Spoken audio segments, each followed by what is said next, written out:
Kotak consumption fund NFO, ये NFO चुनने वजह से आपको वेल्थ बनाने के लिए मदद कर सकेंगे और कि एनएफओ चुनने वजह से आपका पोर्टफोलियो में होने वाला रिस्क तो इंक्रीज होते हैं। इसके बारे में हम डिटेल एनालिसिस करते हैं। चलो वीडियो शुरू करते हैं। हेलो दोस्तों, welcome to holistic investment in YouTube channel. अब ये एनएफओ को क्रिटिकल एनालिसिस करने से पहले हम देखें कि इसका की फीचर्स। ये एनएफओ तो नवंबर 8, 2023 तक खुला हुआ है और यह तो टीमैटिक इक्विटी स्कीम कैटेगरी में आते हैं और यह तो कंजम्पशन थीम तो चुनते हैं। और देखें तो इसका बेंचमार्क होता है कि Nifty India consumption total return index. इसका मिनिमम इन्वेस्टमेंट होता है कि 5000 और उसका फंड मैनेजर होता है कि देवेंद्र सिंघल। अगर इन्वेस्टर 30 दिन से पहले रिडीम करना चाहते हैं तो उसके लिए एक्सिट लोड होता है कि 1%। अगर इन्वेस्टर 30 दिन के बाद एक्सिट करना चाहते हैं तो उसके लिए कोई भी एक्सिट लोड नहीं है। ये एनएफओ का फिलॉसफी और ऑब्जेक्टिव देखेंगे तो यह तो कंजम्पशन थीम में होने वाले इन्वेस्टमेंट अपॉर्चुनिटीज़ तो इन्वेस्टर के लिए दे दिया जाते हैं और इन्वेस्टर को लॉन्ग टर्म वेल्थ बनाने के लिए वो तो कंजम्पशन थीम में होने वाले इक्विटी और इक्विटी रिलेटेड इंस्ट्रूमेंट्स में इन्वेस्ट कर दिया जाते हैं। और नेक्स्ट देखने वाली चीज़ होती है कि सूटेबिलिटी, अगर आप एक आइडियल इन्वेस्टर हो सकेंगे या नहीं। अगर देखें तो ये तो लॉन्ग टर्म कैपिटल अप्रिसिएशन के लिए तो कंजम्पशन टीम में होने वाले इक्विटी और इक्विटी रिलेटेड इंस्ट्रूमेंट्स में इन्वेस्ट कर दिया जाता है। इसलिए इक्विटी रिलेटेड इंस्ट्रूमेंट्स हो सकते हैं कि स्टॉक्स, इसलिए तो अग्रेसिव इन्वेस्टर के लिए ही सूटेबल होते हैं। अग्रेसिव इन्वेस्टर होते हैं कि वो तो ज़्यादा रिस्क पसंद करते हैं और जो aggressive investor consumption team based investment portfolio बनना चाहते हैं उसके लिए ये एनएफओ तो सूटेबल हो सकेंगे। और देखेंगे तो वो इन्वेस्टर के लिए ज़्यादा भरोसा और विश्वास होना चाहिए कि यह एनएफओ उसको लॉन्ग टर्म में वेल्थ बनाने के लिए ज़्यादा मदद कर सकेंगे। उस तरीके का इन्वेस्टर ही या कोटक कंजप्शन फंड एनएफओ में इन्वेस्ट करने सही होते हैं। अब हम देखते हैं कि यह एनएफओ चुनने वाले इन्वेस्टर के लिए क्या एडवांटेजेस होते हैं। अगर देखें तो ये तो कंजप्शन टीम में होने वाले टॉप परफॉर्मिंग कंपनीज में इन्वेस्टमेंट स्टॉक्स को डाइवर्सिफाई कर दिया जाते हैं, जिसके वजह से इन्वेस्टर के लिए अपॉर्चुनिटी मिलती है कि कंजम्पशन थीम में इन्वेस्ट करने के लिए। और देखें तो जब कंजम्पशन थीम अच्छा परफॉर्म कर रहे हैं तो उसमें ज़्यादा रिस्क होते हैं लेकिन रिटर्न तो भी ज़्यादा मिलते हैं इन्वेस्टर के लिए। इसलिए हम कह सकते हैं कि ये तो अग्रेसिव इन्वेस्टर के लिए ज़्यादा सूटेबल होते हैं, जिसके पास कंजम्पशन थीम के बारे में जानकारी होते हैं और जिसके पास ज़्यादा भरोसा और विश्वास है कि यह कंजम्पशन थीम उसके लिए वेल्थ बनाने के लिए ज़्यादा मदद कर सकेंगे लॉन्ग रन में। और देखें तो कंजम्पशन थीम में इन्वेस्ट करने वाला इन्वेस्टर के लिए एक पेशेंस होने की ज़रूरी पड़ती है, क्योंकि लॉन्ग रन में ही यह तो अच्छा रिटर्न दे सकेंगे। जब आप प्रोज ऑफ इन्वेस्टिंग के बारे में सोचते हैं, आपको बैलेंस व्यू मिलने के लिए आप तो कॉन्स ऑफ इन्वेस्टिंग के बारे में भी देखना चाहिए। शॉर्ट टर्म में देखेंगे तो इसमें ज़्यादा रिस्क पड़ती है एज एन इन्वेस्टर।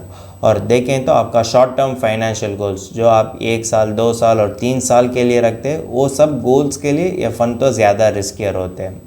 और देखें तो आपका कोर पोर्टफोलियो में भी ये फ़ंड तो नॉट सूटेबल होते हैं। अगर देखें तो आपका कोर पोर्टफोलियो में फंड्स होना चाहिए कि लार्ज कैप फंड और कि फ्लेक्सी कैप फंड और कि मल्टी कैप फंड। और इसी तरह फंड है तो आपका कोर पोर्टफोलियो तो ज़्यादा रिस्कियर पड़ती है और वो रिस्क आप लेने तो आपको फाइनेंशियल गोल्स अचीव करने में ज़्यादा कठिन भी एट टाइम्स लगती है। अगर देखें तो स्टॉक मार्केट रिटर्न्स तो सभी थीम्स नहीं जनरेट कर सकेंगे। सभी थीम्स में स्टॉक मार्केट का रिस्क होते हैं, लेकिन सभी थीम्स का रिटर्न उसी तरह ना होने के कारण अब तो ज़्यादा सोचने की ज़रूरी पड़ती है कि आप तो किस थीम्स में इन्वेस्ट करने हैं और किस थीम्स आपको लॉन्ग टर्म वेल्थ बनाने के लिए मदद कर सकेंगे। इसमें ज़्यादा वॉलीटिलिटी होने के कारण आप तो नेगेटिव ट्रिगर्स के लिए भी एक्सपोजर होते हैं। अगर देखें तो मार्केट में इसी तरह न्यूज़ आते हैं जो मार्केट गिरते हैं 20% से, इसलिए आप तो पैनिक होते हैं और आप तो चिंता लेने की ज़रूरी पड़ती है कि आपका फंड्स अच्छा परफॉर्म कर सकेंगे या नहीं। और देखें तो इसमें कोई भी फ्लेक्सिबिलिटी और डायनामिक नेचर नहीं है अगर आपने डाइवर्सिफाइड फंड से कंपेयर किया तो, इसीलिए आप तो रिस्क को मिटिगेट करने में ज़्यादा मुश्किल पड़ती है। अगर देखें तो रिस्क एडजस्टेड इन्वेस्टमेंट व्हीकल ही आपको लॉन्ग टर्म वेल्थ बनाने के लिए मदद कर सकेंगे, लेकिन ये तो रिस्क एडजस्टेड इन्वेस्टमेंट व्हीकल ना होने के कारण आप तो ज़्यादा सोचने की ज़रूरत पड़ती है कि आप तो कितना इन्वेस्ट करना है और किस समय पर इन्वेस्ट करना है। और यह कारण के लिए ही यह पोर्टफोलियो में ज़्यादा वॉलीटैलिटी भी ऐड कर दिया जाते हैं, और वो वॉलीटैलिटी पसंद नहीं होते जब आप फाइनेंशियल गोल्स के बारे में सोचते हैं। तो इसमें ज़्यादा कंसंट्रेशन रिस्क भी होते हैं। जब कंजप्शन टीम अच्छा परफॉर्म कर रहे वो तो इन्वेस्टर के लिए बहुत अच्छा रिटर्न दे सकेंगे। अगर वही कंजप्शन टीम तो एक पुअर परफॉर्मेंस देते हैं तो इन्वेस्टर के लिए ज़्यादा नेगेटिव रिटर्न्स भी दे सकते हैं। अगर देखेंगे तो बाकी फंड्स में इन्वेस्टर तो फंड मैनेजर के मदद लेते हुए वो तो मार्केट को टाइम कर सकते हैं, और मार्केट जिस समय वो टीम गिरते हैं उस समय से वो तो बाहर आ सकते हैं।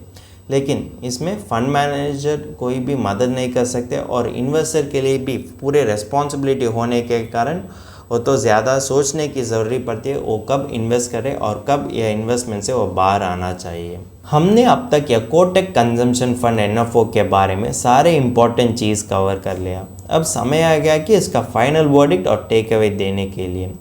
अगर देखें तो अगर आप इन्वेस्टमेंट में बिगिनर्स हो और कंजर्वेटिव इन्वेस्टर है तो आप तो इसको बिल्कुल अवॉइड करना चाहिए, क्योंकि इसमें होने वाले वॉलीटैलिटी और रिस्क आपके लिए ज़्यादा परेशान दे सकते हैं। और देखें तो ये तो एनएफओ होने के कारण इसमें ट्रैक रिकॉर्ड नहीं है, इसलिए आप तो ब्लाइंड रिस्क लेने के लिए ज़रूरी पड़ती है। वो ब्लाइंड रिस्क कंजर्वेटिव इन्वेस्टर उसका फाइनेंशियल गोल्स अचीव करने में कोई भी मदद नहीं कर सकेंगे। अगर आपने एक अग्रेसिव इन्वेस्टर है तो भी अगर आपके पास कंजप्शन थीम के बारे में उतना जानकारी ना है तो आपका कोर पोर्टफोलियो में तो ज़्यादा रिस्कियर पड़ती है, और आपका फाइनेंशियल गोल्स के लिए भी यह तो नॉट सूटेबल हो सकेंगे। क्योंकि अगर आपके पास जानकारी है तो आप तो इससे फ़ायदा उठा पाएंगे, अगर आपके पास जानकारी ना है तो आप में ज़्यादा रिस्क लेने की ज़रूरत पड़ती है, और वो रिस्क तो ब्लाइंड रिस्क लेने के लिए समान होते हैं। जब आप ब्लाइंड रिस्क लेते हैं आप तो प्रेडिक्ट कर सकेंगे, लेकिन आपका फाइनेंशियल गोल्स अचीव करने में यह तो अच्छा साइन नहीं होते हैं। और देखें तो आप तो किसी भी इन्वेस्टमेंट प्रोडक्ट और इन्वेस्टमेंट व्हीकल चुनते हैं, और किसी भी एनएफओ चुनने से पहले आपका फाइनेंशियल प्लानर के साथ बातचीत करने की ज़रूरत पड़ती है। कारण होते हैं कि वो तो देखते हैं कि यह एनएफओ और यह इन्वेस्टमेंट प्रोडक्ट का इन्वेस्टमेंट ऑब्जेक्टिव और आपका फाइनेंशियल गोल्स तो सेम लाइन में होते हैं, और यह एनएफओ में होने वाले रिस्क और आपका रिस्क अपडेट तो सेम लाइन में होते हैं। और देखेंगे तो ओवरलैप रेशियो, अगर आप तो सिमिलर फंड्स में इन्वेस्ट कर दिया जाते हैं तो आपका रिटर्न्स तो ज़्यादा डिमिनिश हो सकेंगे, इसीलिए डाइवर्सिफिकेशन पर्पस के लिए वो तो ज़्यादा मदद कर सकेंगे कि आप किस तरीके का इन्वेस्टमेंट पोर्टफोलियो रखना चाहिए, और किस तरीके का डाइवर्सिफाइड इन्वेस्टमेंट पोर्टफोलियो आपको फाइनेंशियल गोल्स अचीव करने में मदद कर सकेंगे।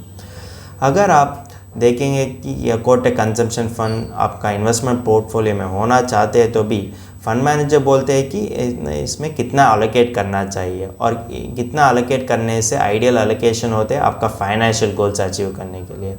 यह सब जानकारी तो फाइनेंशियल प्लानर ही आपके लिए दे सकते हैं, इसलिए फाइनेंशियल प्लानर के साथ बातचीत करने की ज़रूरत पड़ती है अगर आपने किसी भी इन्वेस्टमेंट डिसीजन लेने के लिए तैयार है तो।